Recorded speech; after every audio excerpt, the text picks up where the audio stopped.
Hello friends, welcome to Neepa's kitchen. இன்றைக்கி நீபாஸ் கிச்சனில் carrot halwa பார்க்க போகிறோம். வாங்க எப்படி செய்யறதுன்னு வீடியோக்குள்ளே போய் பார்க்கலாம். ஃபஸ்ட்டு தேவையான பொருட்கள் பார்த்துக்கலாம்.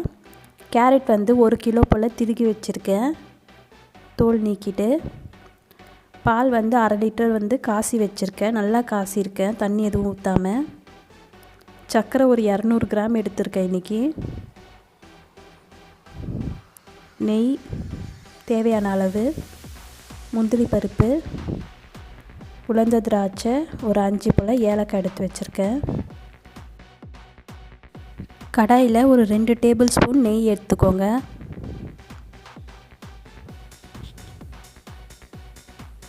நெய் நல்லா உருகட்டும்.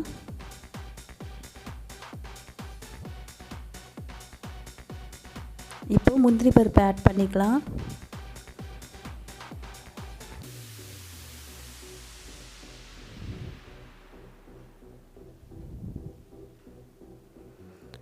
முந்திரி பருப்பு நல்லா கோல்டன் ப்ரௌனில் வந்துடுச்சு. இப்போ எடுத்துடலாம். அடுத்து உலர்ந்த திராட்சை ஆட் பண்ணிக்கோங்க.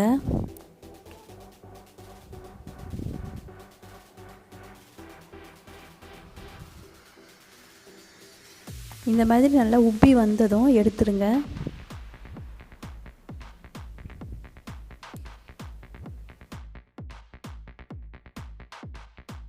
அதே கடாயிலேயே கேரட்டையும் ஆட் பண்ணிக்கோங்க.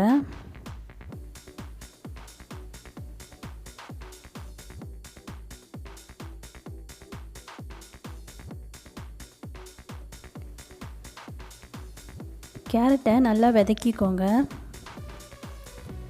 அதில் இருக்க ஜூஸ்லாம் வற்றி நல்லா சுருண்டு வரணும், அது வரைக்கும் வதக்கணும். நம்ம 5 நிமிஷம் கழித்து இந்த மாதிரி இருக்குது. இன்னும் ஒரு 5 நிமிஷம் வதக்குவோம். இப்போது அதை விட கொஞ்சம் வற்றி வந்திருக்கு. அடி பிடிக்காமல் நல்லா கலரி விட்டுக்கோங்க.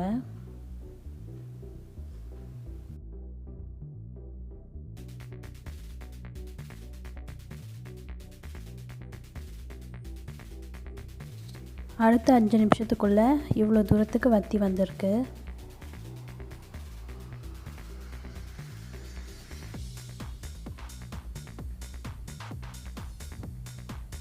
மொத்தமாக ஒரு 20 நிமிஷம் ஆயிருக்கு இந்த ஸ்டேஜ் வரத்துக்கு. இப்போது பால் ஆட் பண்ணிக்கலாம்.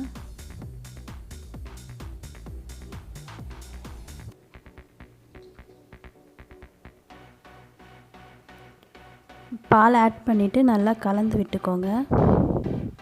பால் ஆட் பண்ணதும் திட்டமான தீயில வச்சு கலந்து விட்டுக்கோங்க. நல்லா ஒரு 5 நிமிஷம் கழித்து இந்த அளவுக்கு வந்திருக்கு. பால் வந்து கொஞ்சம் வற்றி வந்திருக்கு.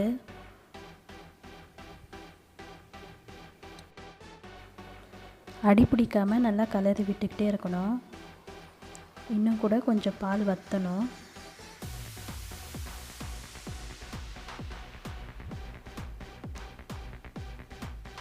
இப்போ கொஞ்சம் வந்து சுருண்டு வர ஆரம்பிச்சிருக்கு.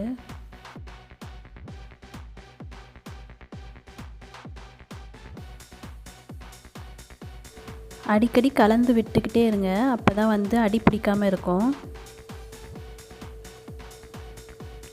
முன்னாடியோட இப்போ வற்றி வந்திருக்கு நல்லா.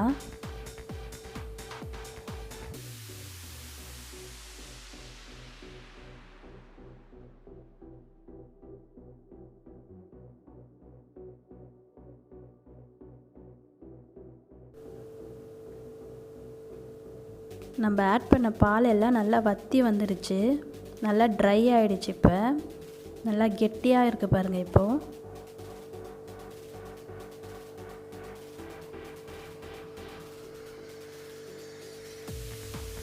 இந்த மாதிரி வந்ததுக்கப்புறமா சர்க்கரை ஆட் பண்ணிக்கோங்க. நான் 200 கிராம் போல் சர்க்கரை ஆட் பண்ணியிருக்கேன். இந்த இனிப்பு கரெக்டாக இருக்கும். இனிப்பு கூட சாப்பிடுவீங்க அப்படின்னா 250 கிராம் போல் கூட நீங்கள் ஆட் பண்ணிக்கலாம்.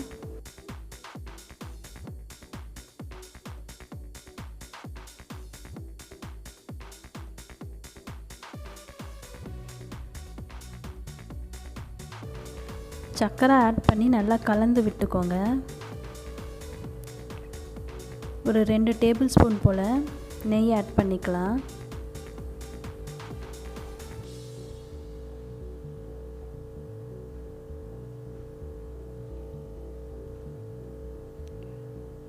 இப்போ கொஞ்சம் நீத்து வர மாதிரி இருக்கும் சர்க்கரை ஆட் பண்ணதுனால. நல்லா சிம்லேயே வச்சு கலந்து விட்டுக்கிட்டே இருங்க.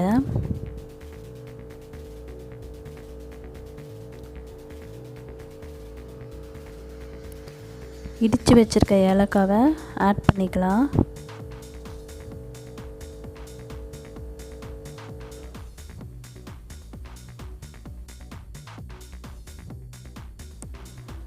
இப்போது ஒரு பிஞ்ச் போல் உப்பு ஆட் பண்ணிக்கோங்க.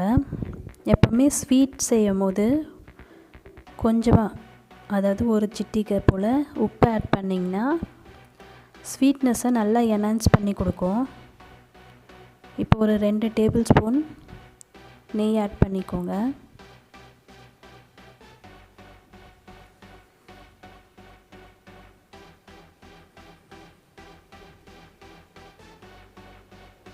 நல்லா சுருண்டு வர வரைக்கும்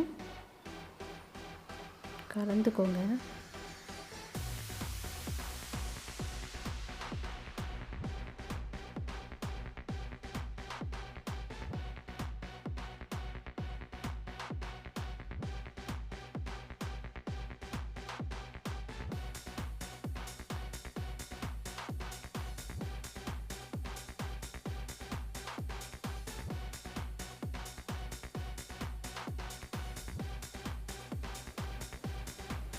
நம்மளோட கேரட் அல்வா ஆல்மோஸ்ட் ரெடி ஆகிடுச்சு. நல்லா சுருண்டு வர ஆரம்பிச்சிருச்சு. இப்போ வறுத்து வச்சுருக்க முந்திரியும் உலர்ந்த திராட்சையும் ஆட் பண்ணிக்கலாம்.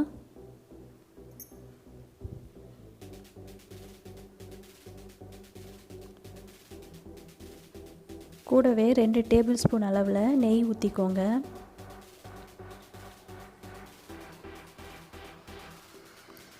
இப்போ இது ஒரு 2லேருந்து 5 நிமிஷம் போல் நல்லா கிளறிக்கோங்க.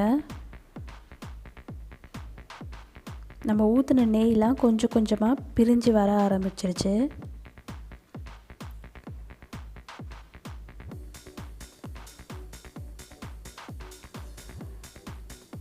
Carrot halwa ready ஆகிடுச்சுங்க.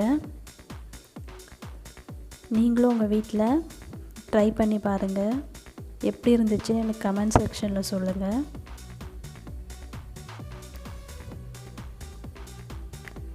நீபாஸ் கிச்சனை சப்ஸ்கிரைப் பண்ணுங்கள். இந்த வீடியோ உங்களுக்கு பிடிச்சிருந்ததுன்னா லைக் பண்ணுங்கள், ஷேர் பண்ணுங்கள். தேங்க்யூ ஃபார் வாட்சிங்.